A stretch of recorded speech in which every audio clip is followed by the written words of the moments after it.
Welcome to VSDDL Simulator 3, where we've deployed the MADCASP flight dynamics model for the LA-8.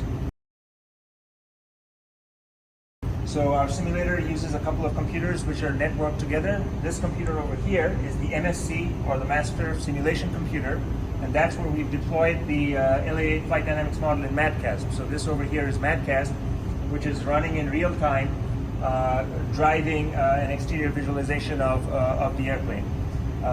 It's connected to these two computers over here, which are the image generation computers, or the IGCs, and their job is to show the out the window visuals on a 270-degree field of view, 16-foot diameter cylindrical screen, which we'll go inside and see.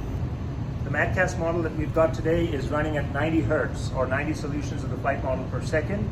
And for the case of this airplane, that involves a 7-state Pitt-Peters dynamic inflow model for each of the 8 props, a flight stream-based reduced order model for downwash over all the lifting surfaces, coupled to a strip theory-based model for all the lifting surfaces.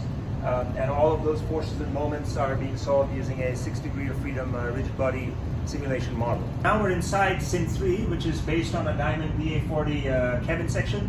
And the cockpit is basically run by the displays and controls computer, or the DCC, which is back there. And it has a couple of important functions. The first function is it registers the inputs dialed in through these cockpit inceptors. So these inputs go in through the DCC to the master computer, where they interact with the flight control laws that we've set up in MADCASP.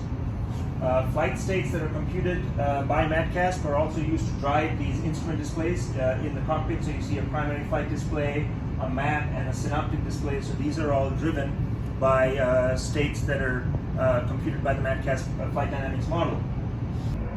All right, so we've launched the simulator, and we're hovering just a few feet above the ground right now.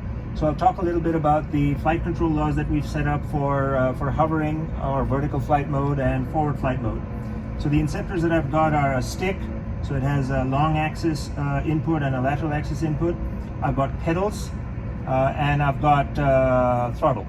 In vertical flight mode, the fore-aft movement of the stick directly commands height rate. So if I want to climb at a certain feet per minute, I just haul back on the stick, and as you can see, the airplane is responding and climbing at that rate.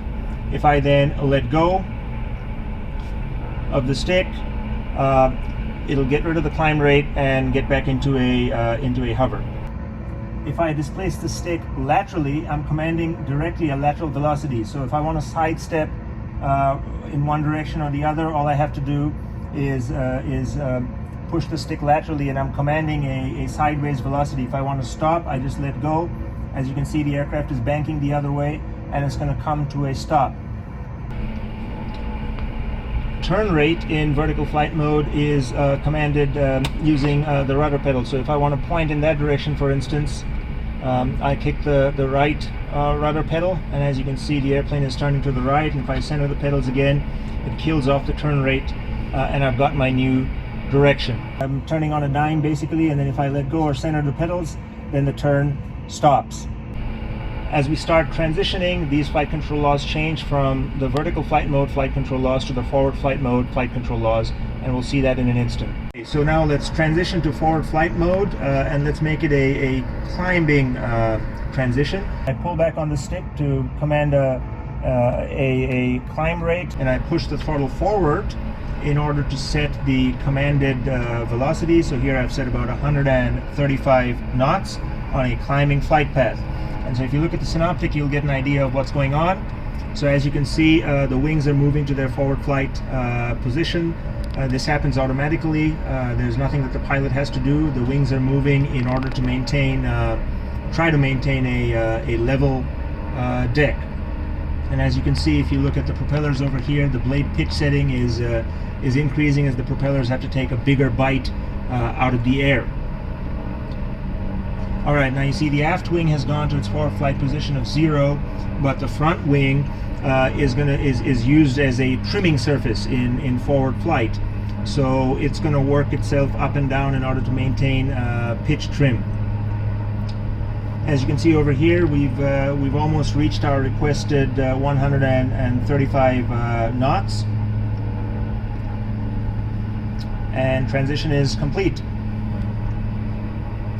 Alright, so we're established in forward flight mode. Let's talk a little bit about the flight control laws in this flight regime. Now, both in vertical flight mode and forward flight mode, the flight control architecture is a total energy control system based architecture for longitudinal flight control and total heading control system based architecture for lateral directional control. So we already saw the behavior of that architecture in vertical flight mode.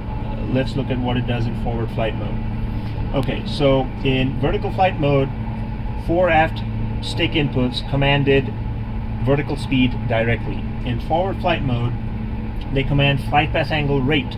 So it's flight path angle rate commanded and flight path angle hold if you let go of the stick. So for instance, if you look over here, this is my vertical speed, and to the left of that is commanded vertical speed.